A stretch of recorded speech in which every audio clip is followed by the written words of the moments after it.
Olá, boa tarde. Mais uma semana começando com muito calor. O fim de semana já foi de temperaturas altas e hoje não vai ser diferente. Você vê ao vivo imagens na nossa câmera do tempo em Santa Rosa.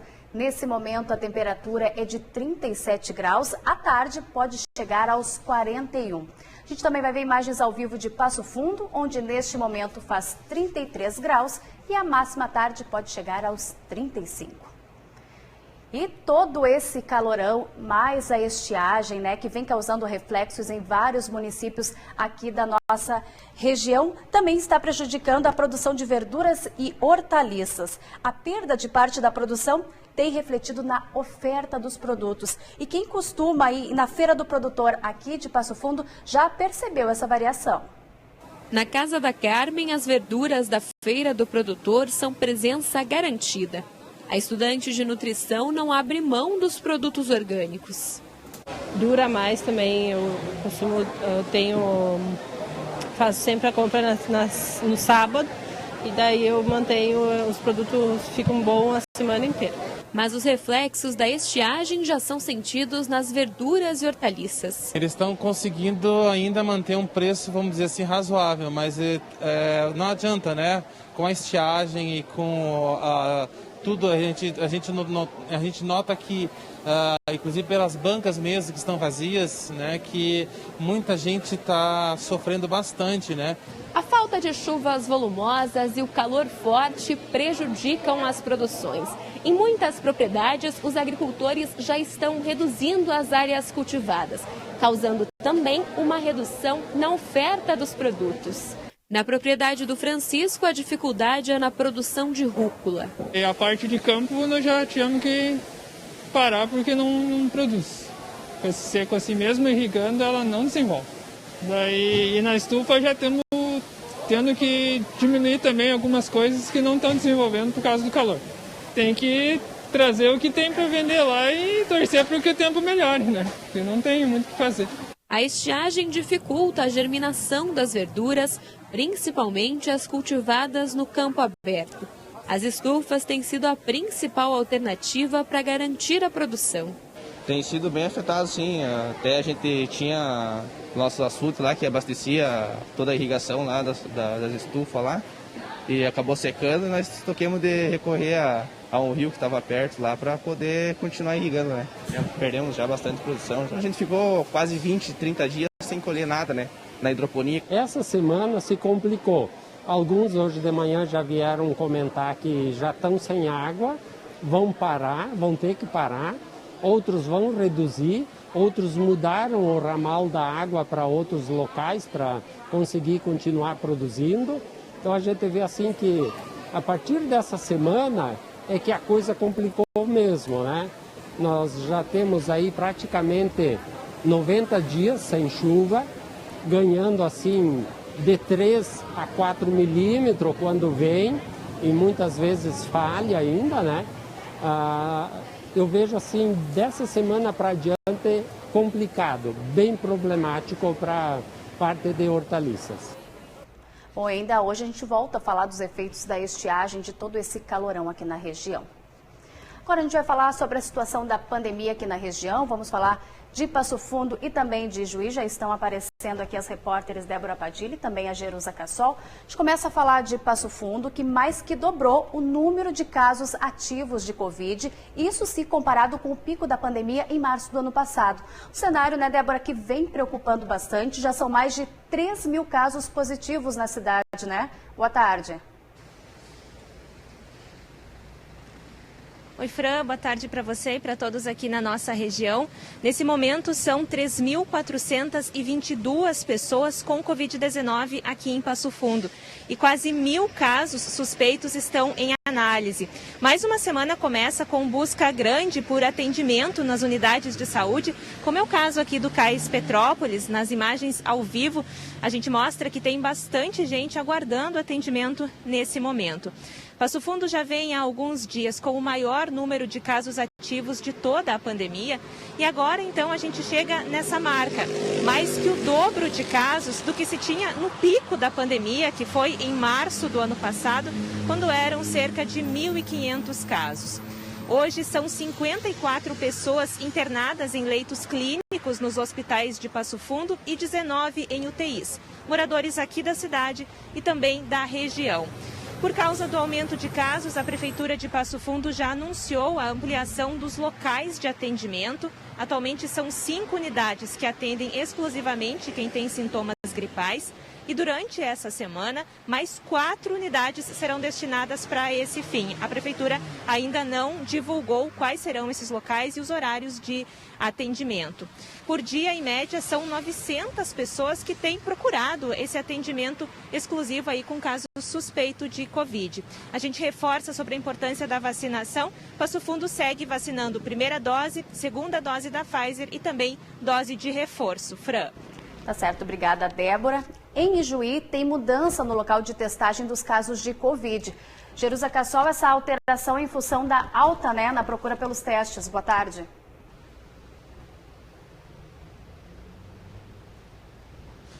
Boa tarde, Fran. Boa tarde a todos que nos acompanham. Exatamente, Fran.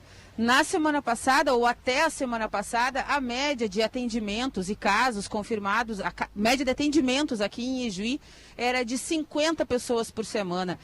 E agora passou para mais de 200 pessoas testando positivo. A cidade tem 1.600 casos ativos da doença, o que provocou uma grande procura no centro de triagem do município, que fica aqui atrás de mim, só que agora a ambulância chegou e a gente não consegue ver, E com muita gente buscando atendimento, muitas pessoas tiveram que aguardar na rua para evitar aglomeração. A prefeitura chegou a providenciar tenda, mas a situação seguiu complicada. Por isso, desde sexta, os testes passaram a ser feitos nos consultórios que ficam dentro do prédio. Nós conversamos com o secretário da Saúde de Ijuí sobre essa situação da pandemia aqui na cidade. Vamos conferir.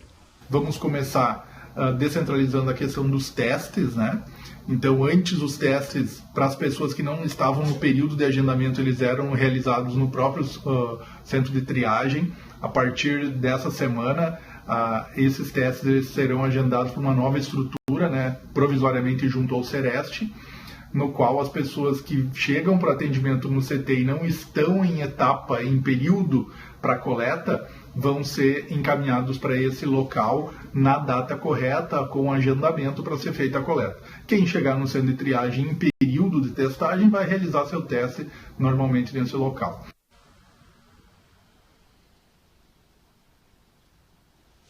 E além da mudança no local para fazer o teste, Fran, também houve alteração no horário.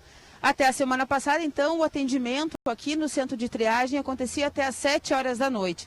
Mas a partir de agora, o atendimento será feito até às 10 horas da noite. Fran, voltamos contigo. Tá certo. Obrigada, Jerusa. Obrigada, Débora, pelas informações. E pelo menos 5 pessoas morreram em um acidente na região neste fim de semana. Um homem morreu em um acidente na ERS 126 em São João da Urtiga. Foi por volta das 8 horas da noite de ontem. Segundo a Brigada Militar, 2 veículos bateram de frente. O motorista de um deles, um homem de 28 anos, morreu no local. Em outro acidente, a vítima foi um jovem de 17 anos. O acidente foi na ERS 317 em Redentora.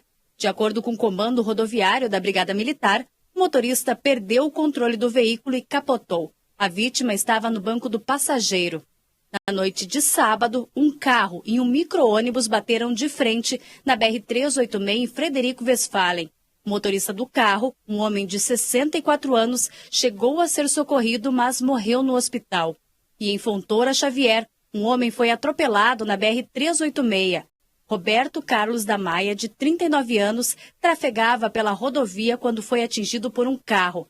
O motorista do carro prestou atendimento e chamou os bombeiros. Ele fez o teste do bafômetro, que deu negativo. O outro acidente foi na BR-468, em Tiradentes do Sul. O motociclista de 43 anos morreu depois de bater na mureta de contenção às margens da rodovia. E um temporal ontem à noite causou estragos em Erechim. Árvores caíram e casas ficaram alagadas. Alguns bairros da cidade também ficaram sem luz. Segundo a Defesa Civil, foram 40 milímetros de chuva em cerca de 20 minutos. O município ainda está avaliando os prejuízos. Já em Espumoso, foi o vento forte na tarde de sábado que causou estragos. Galpões foram destelhados no Distrito Industrial. Algumas telhas chegaram a atingir a rede elétrica. Um veículo que passava pelo local também foi atingido por uma telha. Ninguém se feriu. A seguir, centenas de aves morreram em uma propriedade rural aqui da região por causa das altas temperaturas. Esse é um dos nossos assuntos depois do intervalo.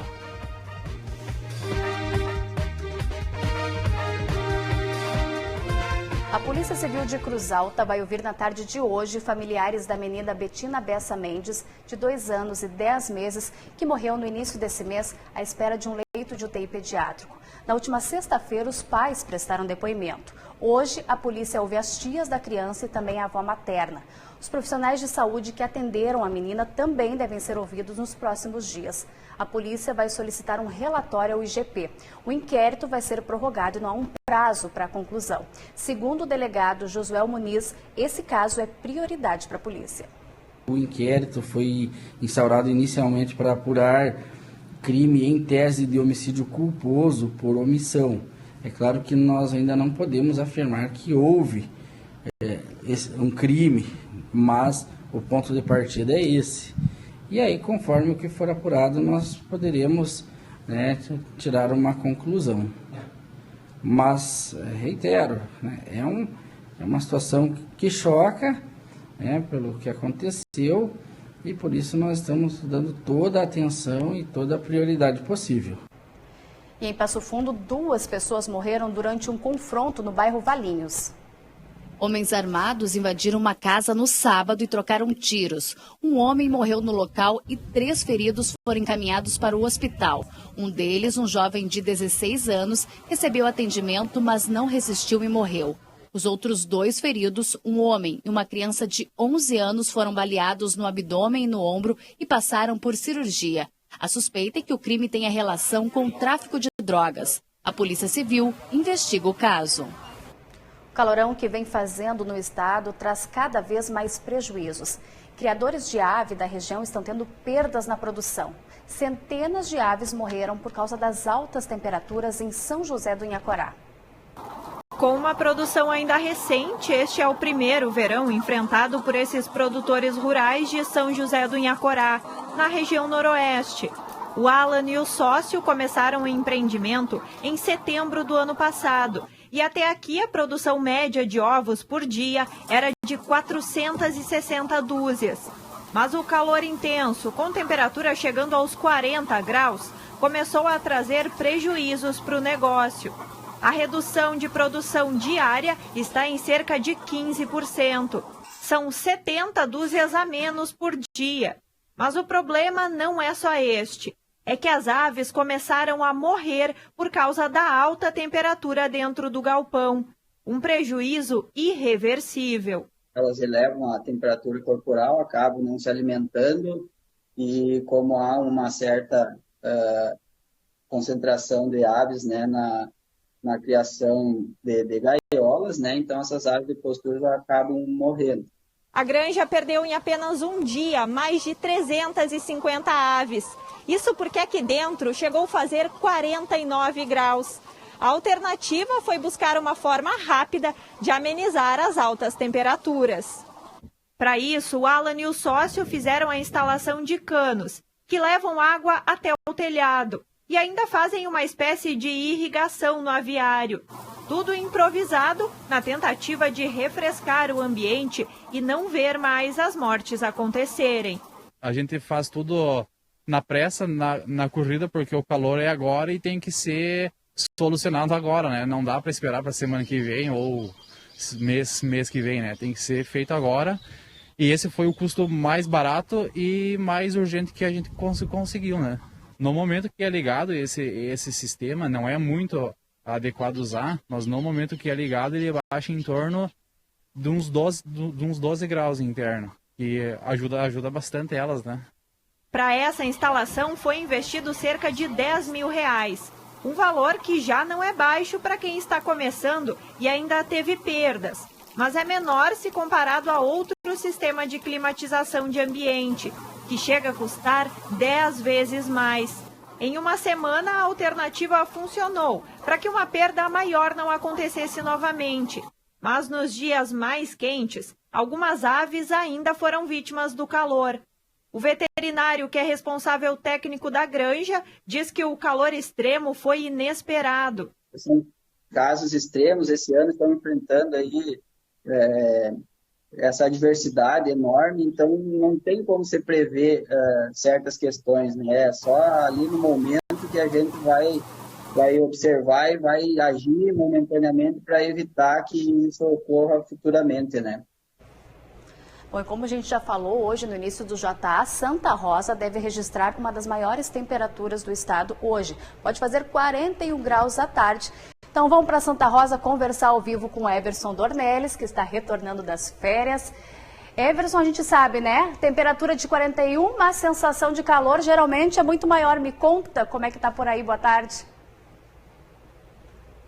Oi, Fran, boa tarde para ti, boa tarde para quem está em casa nos acompanhando. Muito quente, muito calor, apesar de que a gente pode ver que o sol está meio tímido, mas está muito quente. Neste momento aqui o meu celular registra 37 graus, mas a sensação térmica de 42 graus. E isso a gente sabe, como tu disse aí, vai aumentar ainda mais durante a tarde. A previsão é que a temperatura chegue a 41 graus. Ou seja, vai estar muito quente, as pessoas precisam se cuidar bastante para não enfrentar esse sol aí e procurar maneiras de enfrentar este calor. Uma delas é com bastante água. Falando em água, ontem teve chuva aqui em Santa Rosa, em pontos isolados da cidade, em pontos isolados da região. Pelo menos até agora a gente não teve registro de estragos. Foi uma chuva bem boa que deu para tranquilizar um pouquinho, para amenizar.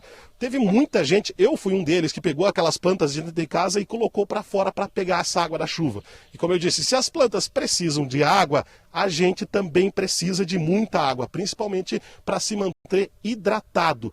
E a gente sabe que a falta de água pode chegar a nível extremo de desidratação, como a gente vê na reportagem.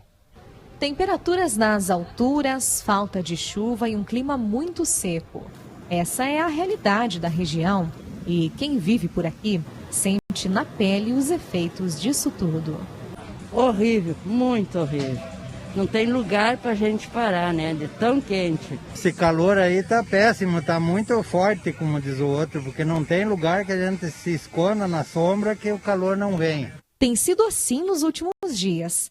Em muitas cidades, o calor bateu recordes. Em Cruz Alta, os termômetros passaram dos 38 graus. Para aguentar, cada um deu o seu jeito.